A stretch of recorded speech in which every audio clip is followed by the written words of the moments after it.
Hey guys, welcome back to my channel Lavanya.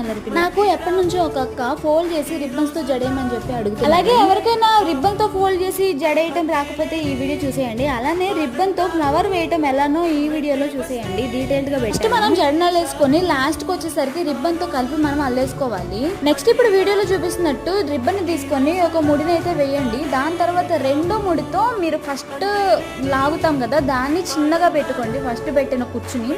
ఆ తర్వాత మిగతావి ఇన్సర్ట్ చేసుకుంటా ఉండండి. ఇప్పుడు నేను వీడియోలో చూపించేటట్లు మిగతా కుచ్చుల్ని ఈక్వల్ గా పెట్టుకోండి. నేను ఫస్ట్ పెట్టిన కుచ్చుని చిన్నగా ఎందుకు పెట్టమన్నానంటే అది మనము ముడి గట్టిగా లాగడానికి లాగుతాం అనమాట, అప్పుడు కొంచెం పెద్దగా అయ్యింది. ఈ వీడియోని మీరు డీటెయిల్ గా చూసి నేర్చుకుంటే కనుక ఈజీగానే వచ్చింది జడ కుచ్చు వేయటం. ఇప్పుడు కొంచెం అట్రాక్టివ్ గా కనపడడానికి ముడిచిపోయిన రిబ్బన్ ని కొంచెం ఇట్లా బయటికి ఎలాబరేట్ చేస్తాం అనమాట. ఇప్పుడు కరెక్ట్ గా పువ్వులా కనిపించింది అనమాట.